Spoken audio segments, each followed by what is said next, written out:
Hello Midnights. We hope you enjoy our stories. Next one, The Moon's Curse, a scientist's descent into lycanthropic horror. Let us know where you are listening from and don't forget to subscribe. The full moon, a luminous, malevolent eye in the inky sky, cast long, skeletal shadows across the ancient, gnarled trees of the Black Forest. Fane Thorne shivered, though not from the biting chill that seeped through his worn woolen coat. It was a tremor that began deep within his bones, a primal hum he had come to dread with the onset of each lunar cycle. Tonight was the third night of the full moon, the apex of its power, and the night when the transformation was always at its most agonizing, its most complete, and most terrifyingly, its most aware. Mankind, Fane knew, feared werewolves not just for their physical might, but for what they represented, the terrifying loss of humanity, the beast unleashed from within, a perversion of God's design, an abomination against natural order. He fumbled with the key to his secluded cabin, his fingers, usually nimble, now thick and clumsy, his knuckles already seeming to swell. The cabin, a small, timbered structure that had stood for centuries, felt less like a sanctuary and more like a tomb, its ancient timbers groaning with a sound like whispered warnings. The very air inside was heavy with the scent of pine and something else, a faint, lingering musk that only he could detect in his heightened state, the lingering presence of his own transformed form from previous nights. Inside, he moved with a frantic urgency. He dragged the heavy iron chains from a hidden compartment beneath the floorboards, their clanking a discordant symphony in the oppressive silence, each link a promise of impending suffering.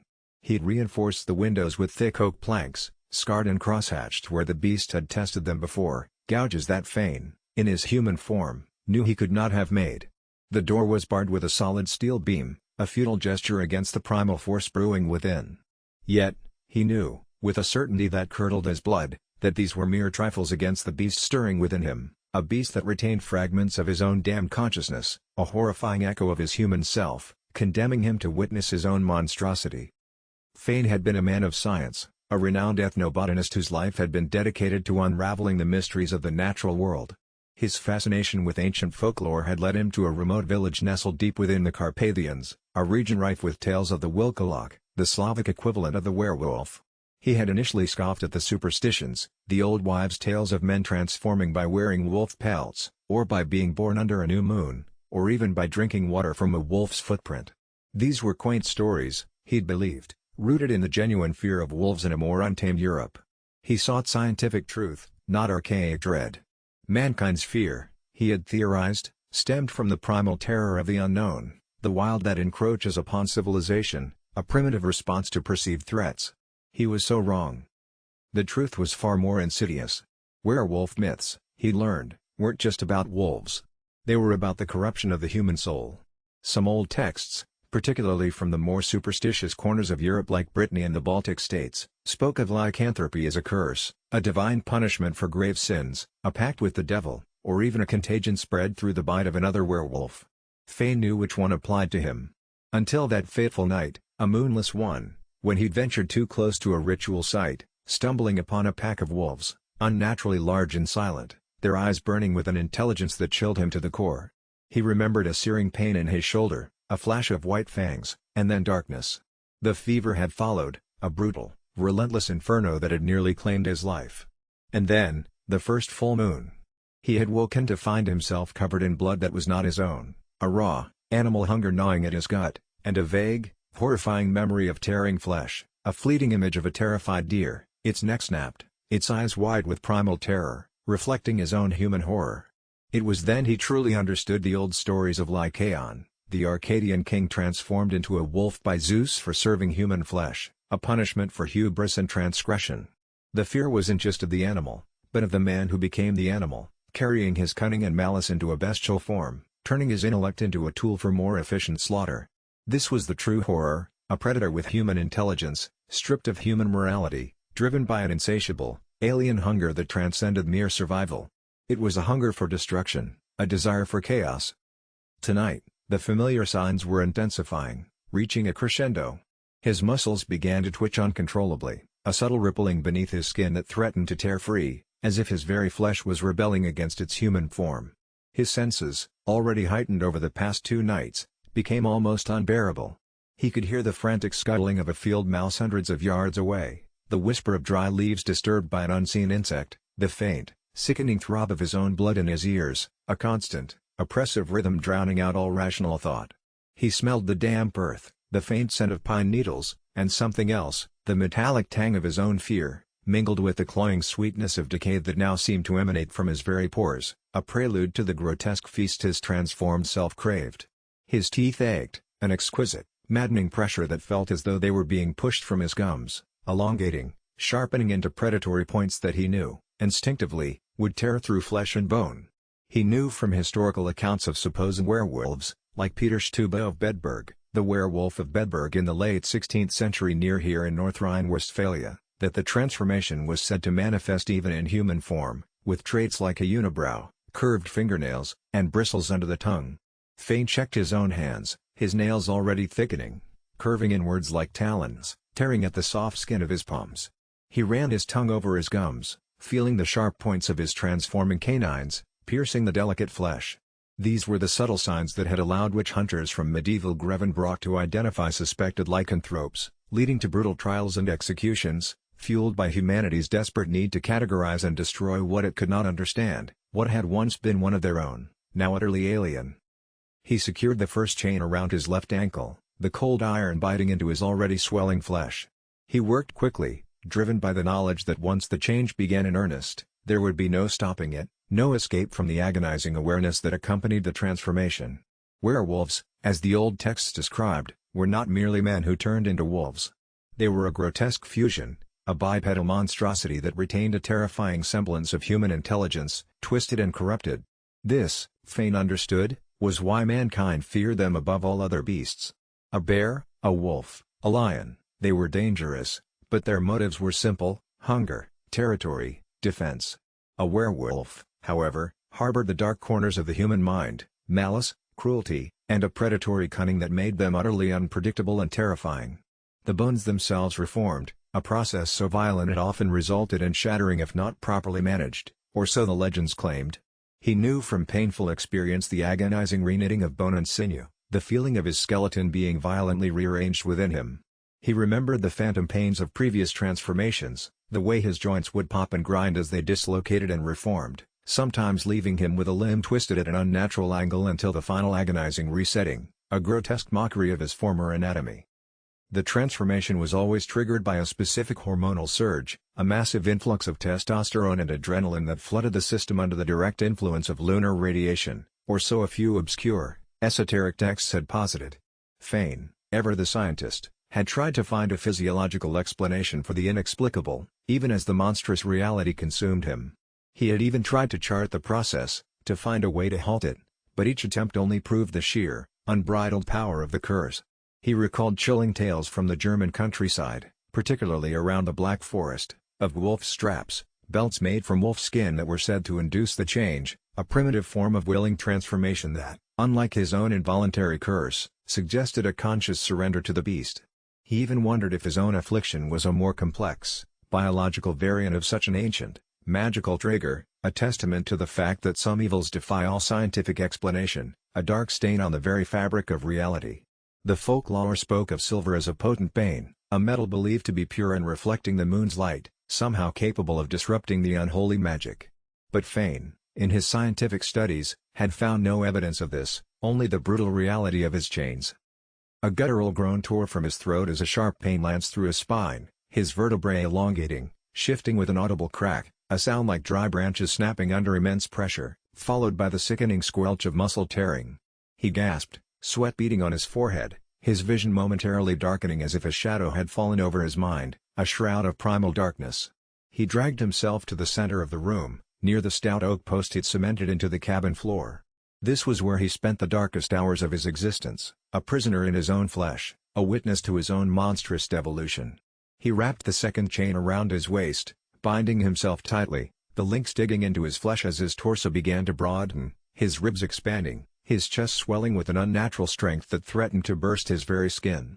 Then the third around his right ankle. He could feel his very skin thickening, growing coarse, pushing against the confines of his clothes, the fabric groaning in protest, threads snapping like brittle bones. His vision blurred, the cabin walls seeming to warp and undulate, the shadows stretching and shrinking as if alive, dancing mockingly in his peripheral vision, mocking his futile struggle.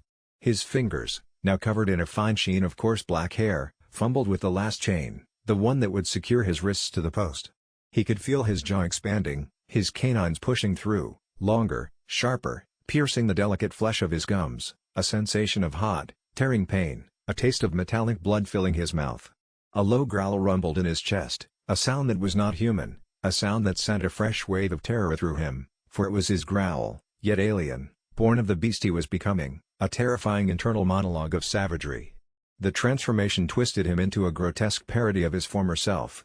His skull elongated, the brow becoming heavy and pronounced, thrusting forward over eyes that glowed with a malevolent, amber light, their pupils slitted, reflecting the distorted image of the moon outside. His nose flattened into a snout, leathery and wet, twitching as it picked up the scent of fear and blood, a heightened sense of smell that could track a rabbit through miles of dense forest. Coarse, black fur erupted across his body, thick and bristly, obscuring the last vestiges of his human form, making him appear as if cloaked in shadow, a living void in the moonlight. His hands and feet transformed into massive paws, tipped with wickedly sharp claws, each as long and thick as a man's finger, black and glistening, capable of tearing through flesh and bone with ease. His spine arched, forcing him into a semi-bipedal stance, a terrifying blend of man and wolf, towering over 6 feet tall, a hulking mass of muscle and sinew, his limbs now disproportionately long, his gait a terrifying, loping stride, ready to spring. His voice, once cultured and refined, became a guttural snarl, a symphony of growls, hisses, and snaps, punctuated by the occasional, horrifying echo of human speech, twisted and corrupted, as if his own thoughts were being mangled by the beast's primitive moi, uttering obscene commands to himself. His teeth, now razor-sharp, protruded from his elongated jaw, a grim weapon of destruction, dripping with an unseen saliva.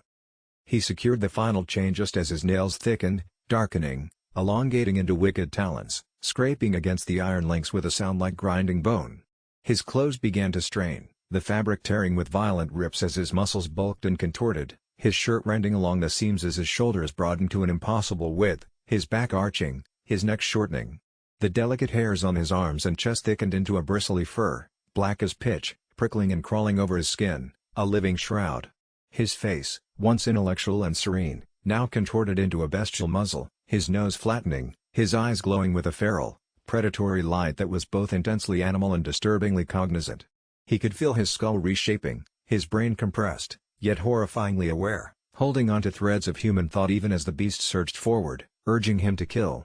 He was a lycanthrope, a term derived from the Greek lycanthropo, meaning wolf-human, a chillingly accurate description of his cursed existence.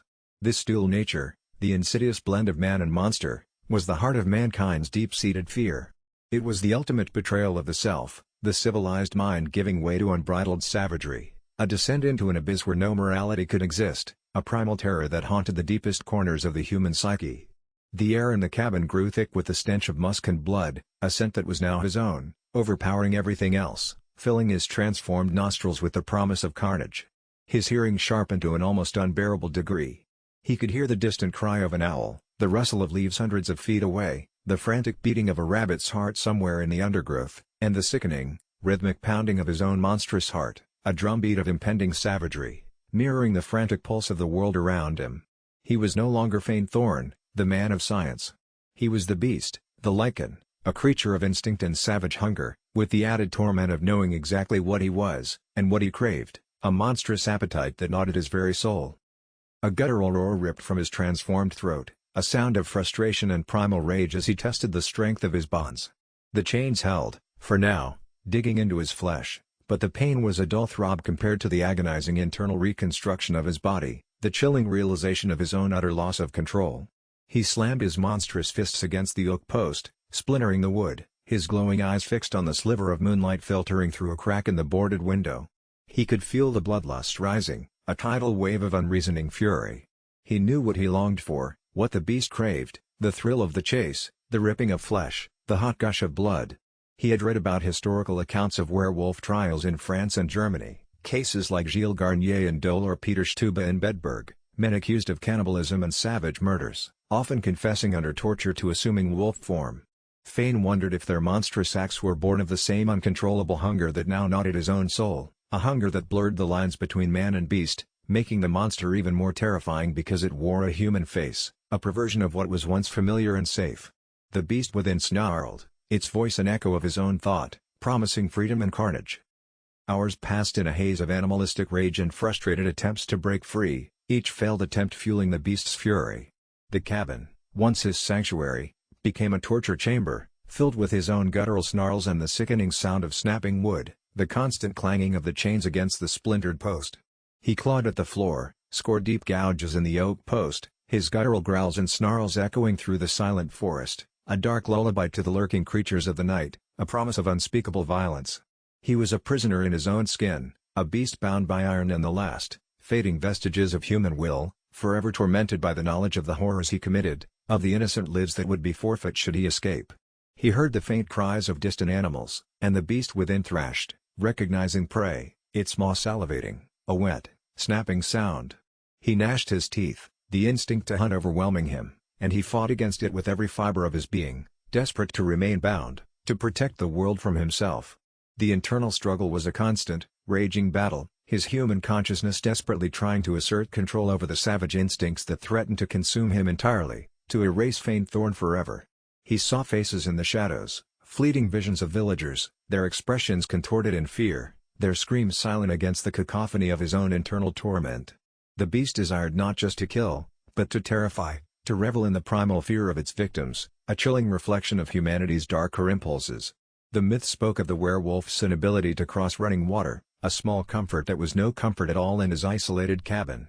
They spoke of wolf's bane, of vervain, of specific incantations, but none had proven effective, only the cold, unyielding iron of his chains. He remembered a particularly chilling tale from the Lorraine region of France, of a werewolf driven to madness by its own curse, unable to resist its bloodlust, eventually hunted down by the very people it once protected. Was that his inevitable fate? Would he, Fane Thorne, the man who had once sought to understand the natural world, become just another footnote in the bloody annals of folklore? The thought sent a jolt of ice through his transformed heart, a momentary flicker of human terror amidst the raging bestial instincts. He felt a sudden, profound loneliness, a horrifying isolation from the world of men he once inhabited, a world he was now a threat to. The chains, which had felt like tormentors, now felt like a fragile lifeline, the only thing separating him from utter damnation. As the first hint of dawn, a faint, milky light, began to pierce the darkness, the transformation began to reverse. The agony returned, a searing pain as bones contracted, muscles withered, and fur receded. This time, the pain was accompanied by the horrifying, fragmentary memories of what he had almost done, of the raw hunger that had consumed him, the echoes of the beast's desires resonating in his still human mind, leaving behind a profound sense of defilement. He collapsed to the floor, panting, his limbs shaking uncontrollably, his body bruised and battered, covered in sweat and a thin sheen of blood from where the chains had dug in, now too loose. The chains, now too large, clanked loosely around his emaciated form, a cruel reminder of his imprisonment, of the battle he had barely won. When the sun finally rose, casting golden shafts through the cabin windows, Fane Thorne lay naked and shivering on the floor, his body bruised and battered, his mind reeling from the horrific night. His hands were raw, his nails broken, his face pale and drawn, etched with exhaustion and profound despair. The faint, metallic scent of blood still lingered in the air, a cruel reminder of his internal struggle, of the beast that was so recently a part of him. He looked at the deep gouges in the oak post, the splintered wood, and the faint traces of black fur clinging to the chains. He was a monster, a creature of folklore, and with every passing month, the burden grew heavier, the fear more profound. For Fane knew, with a chilling certainty, that one day, the chains might not hold. Perhaps, as some myths suggested, a powerful emotion or a rare celestial alignment might grant the beast even greater strength, enough to finally break free. Or perhaps, the hunger would grow so overwhelming that his human will would simply shatter, leaving nothing but the predator. And when that day came, the Black Forest would truly know terror, and he, Fane Thorne, would be its architect, his own tormented eyes reflecting the savage gleam of the beast within, a living embodiment of mankind's deepest fear, the predator lurking within the human heart, waiting for the perfect moment to break free and destroy everything in its path. And with every passing moon, the beast within grew stronger, and the man, Fane Thorne, grew weaker, consumed by the very darkness he fought to contain.